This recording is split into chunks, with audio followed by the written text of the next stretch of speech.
Hello everyone, welcome to Karma Education. Today we are going to discuss UGC NET Education June 2020 5 previous year questions. Let's start with question number 60. Question number 60. In order to achieve mastery of a problem, we must receive feedback as to how we are doing. This statement is related to which principle of Brunner? Option 1. First principle, option 2. Second principle, option 3. Third principle, option 4. Fourth principle. Take a few seconds and think about your answer. Alright, the correct answer is option 4, fourth principle. Well, according to Jerome Brunner, feedback plays a very important role in learning. You see, learners can improve only when they know whether they are performing correctly or not. The fourth principle emphasizes feedback and reinforcement. Continuous feedback helps learners correct mistakes and achieve mastery. A quick net point. Brunner is associated with discovery learning, spiral curriculum, constructivist learning, and feedback principle. So remember, fourth principle means feedback and reinforcement. Now, moving on to question number 61. In which stage children are dreamers with magical thoughts and fantasies in abundance? Option 1. Formal operational stage, option 2. Pre-operational stage, option 3. Concrete operational stage, option 4. Sensorimotor stage. Think about it. The correct answer is option 2, pre-operational stage. Now, according to Jean Piaget, the pre-operational stage occurs approximately from 2 to 7 years of age. Children in this stage show imagination, fantasy, symbolic play, and magical thinking. Suppose a child believes that toys are alive or superheroes actually exist. This is a characteristic of the pre-operational stage. A quick net point. Piaget stages are sensorimotor, pre-operational, concrete operational, formal operational. Whenever you see magical thinking or fantasy, immediately think of pre-operational stage.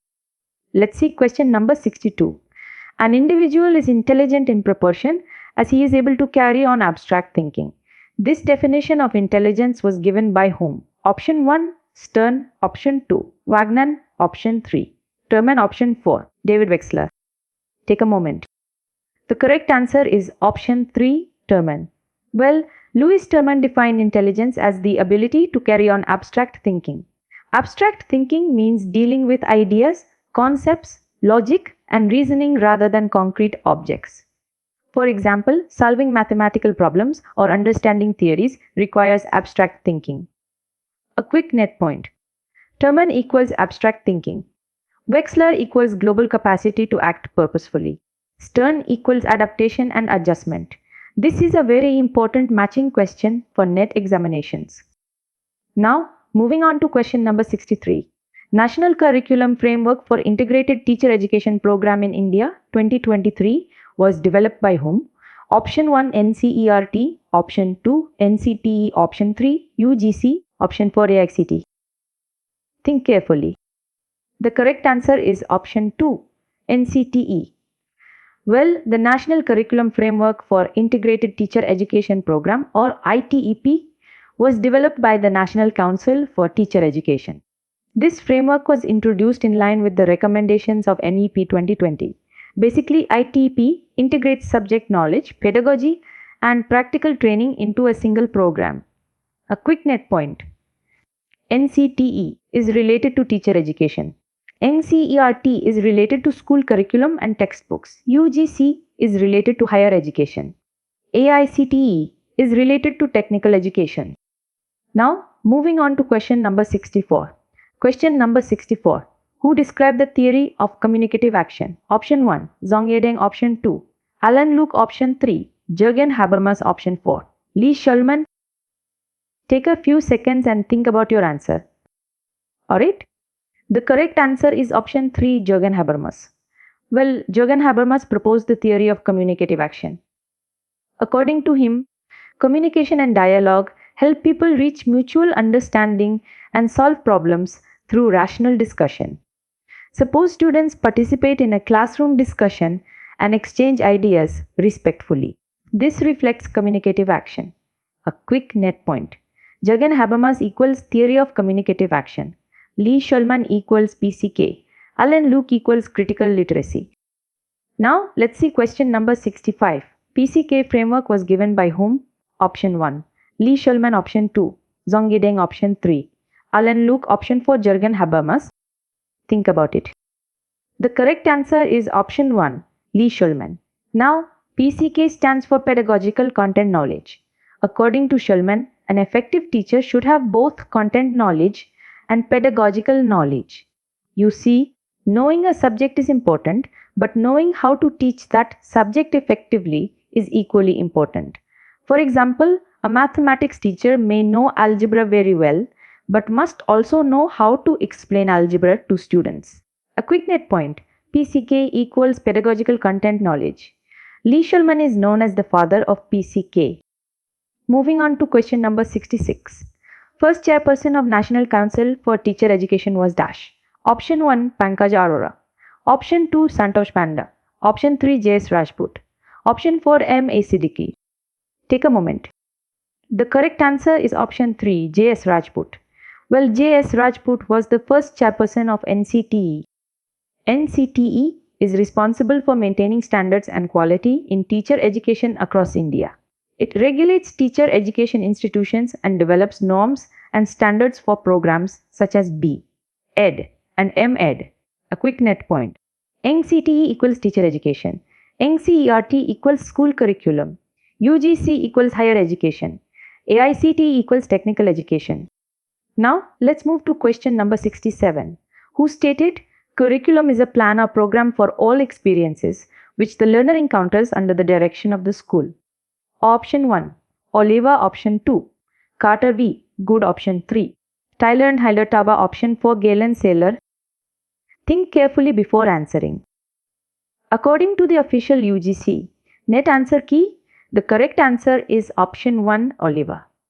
Well, Oliva viewed curriculum as a comprehensive plan that includes all learning experiences provided by the school. This means curriculum is not limited to textbooks or classroom teaching alone. It also includes projects, sports, seminars, debates, educational tours, and co-curricular activities. In short, curriculum includes all planned learning experiences under the guidance of the school. A quick net point: Oliva equals curriculum planning. Tyler equals objective model. Hilda Taba equals grassroots curriculum model. Galen Saylor is also associated with learning experiences approach to curriculum. Now moving on to question number 68. Question number 68. Jerome Bruner's method of concept attainment has been shaped into a model of teaching by whom? Option 1 David P. Ausubel. Option 2 Robert Kaiser. Option 3 Bruce Joyce and Marcia Weil. Option 4 Saylor and Alexander. Take a few seconds and think about your answer. Alright, the correct answer is option 3 Bruce Joyce and Marcia Weil. Well, Jerome Bruner introduced the concept attainment method to help learners identify concepts through examples and non-examples. Later, Bruce Joyce and Marcia Weil developed it into a formal model of teaching. Suppose a teacher shows different examples and non-examples of triangles. Students gradually identify the characteristics of a triangle on their own. This is concept attainment. A quick net point: Bruner equals discovery learning and concept attainment. Ausubel equals advanced organizer. Joyce and Weil equals models of teaching. Now let's see question number 69. Tyler's model of curriculum evaluation obtains curriculum objectives from the following three sources. Option 1 The student, the society, the subject matter. Option 2 Curriculum, syllabus, course book. Option 3 The teacher, the institute, the government. Option 4 Course content, teaching method, evaluation strategy. Think carefully. The correct answer is option 1 The student, the society, and the subject matter. Now, according to Ralph Tyler, curriculum objectives should be developed from these three important sources. The learner provides individual needs. Society provides social expectations. Subject matter provides organized knowledge. You see, a good curriculum must balance all three. A quick net point: Tyler's objective model is one of the most important curriculum models in NET examinations. Remember the three sources: student, society, subject matter. Now, moving on to question number 70. The central insight in phenomenological analysis is the dash option 1 theory of intentionality. Option 2, theory of knowledge. Option 3, theory of power. Option 4, theory of unconsciousness. Take a moment. The correct answer is option 1, theory of intentionality. Well, phenomenology is mainly associated with Edmund Husserl. According to Husserl, consciousness is always directed towards some object, idea, thought, or experience. This characteristic of consciousness is called intentionality. Suppose you are thinking about your examination. Your consciousness is directed toward that examination. This is intentionality. A quick net point. Husserl equals phenomenology. Intentionality equals central concept of phenomenology. Freud equals unconscious mind. Foucault equals power and discourse. Let's move to question number 71, which is now a characteristic of qualitative research. Option 1, exploring, developing, understanding a central phenomenon. Option 2, collecting data based on words. Option 3, analyzing the data with statistics. Option 4, writing the report using researchers' subjective reflexivity. Think about it. The correct answer is option 3, analyzing the data with statistics. Well, qualitative research focuses on meanings, experiences, perceptions, observations, and descriptions. It generally uses interviews, observations, narratives, and case studies.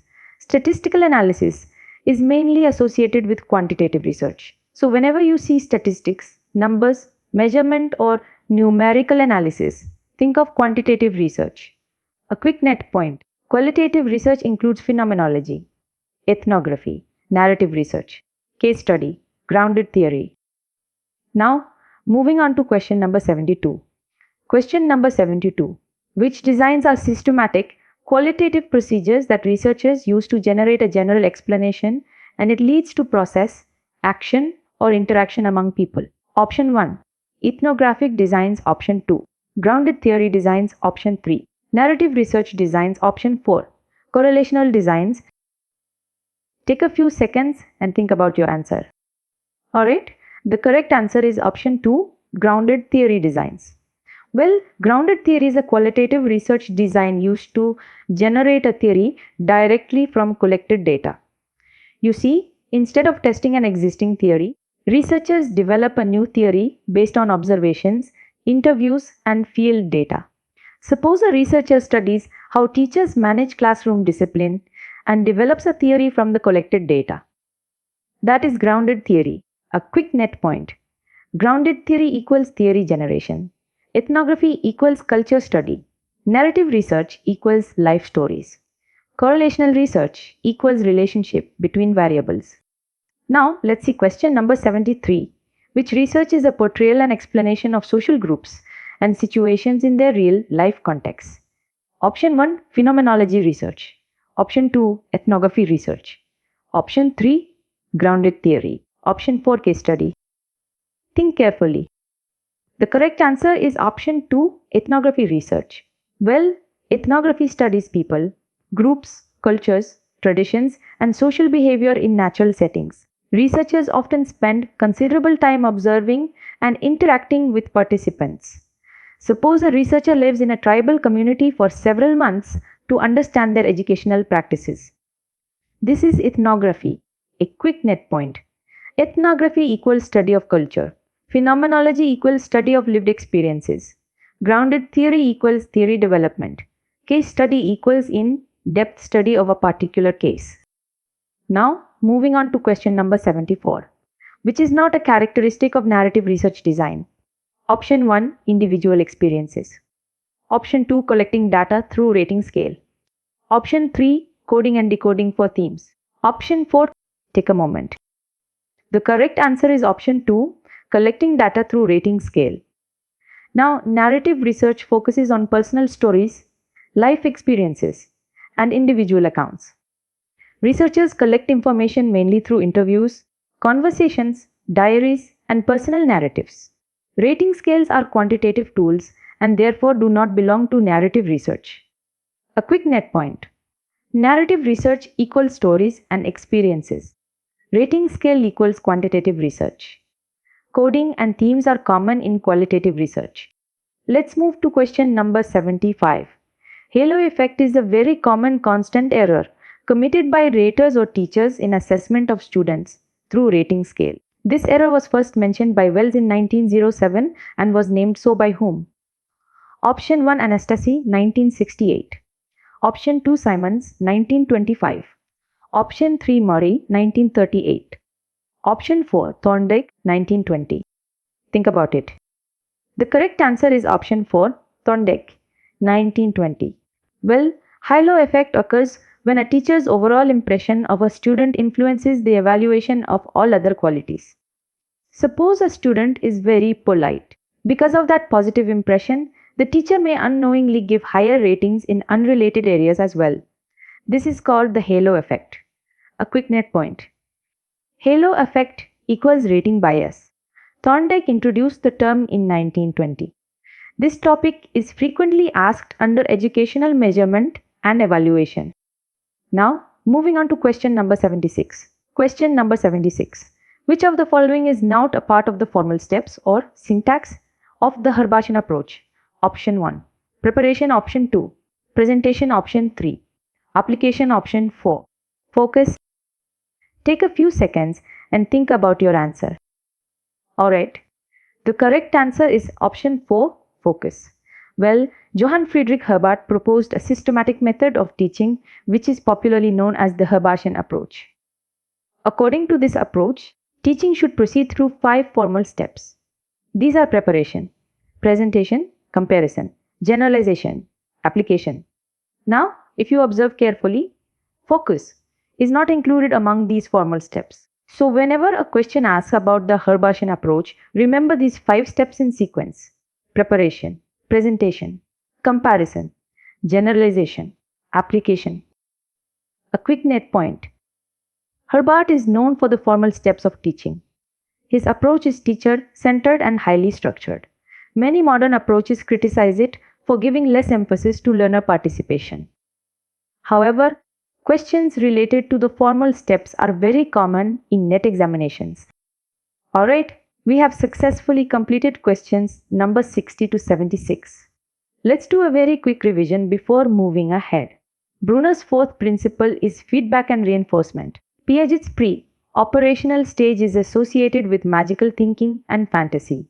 Terman defined intelligence as the ability for abstract thinking. ITP 2023 framework was developed by NCTE. Jürgen Habermas proposed the theory of communicative action. Lee Shulman is associated with PCK or pedagogical content knowledge. J.S. Rajput was the first chairperson of NCTE. According to the official answer key, curriculum as all planned learning experiences is associated with Oliva. Bruce Joyce and Marcia Weil developed Bruner's concept attainment into a teaching model. Tyler identified 3 sources of curriculum objectives: student, society, and subject matter. Phenomenology is centered on the theory of intentionality. Qualitative research does not primarily use statistical analysis. Grounded theory is used for theory generation. Ethnography is the study of culture and social groups. Narrative research focuses on life stories and experiences. Halo effect was named by Thorndike in 1920. And finally, focus is not one of Herbart's formal teaching steps.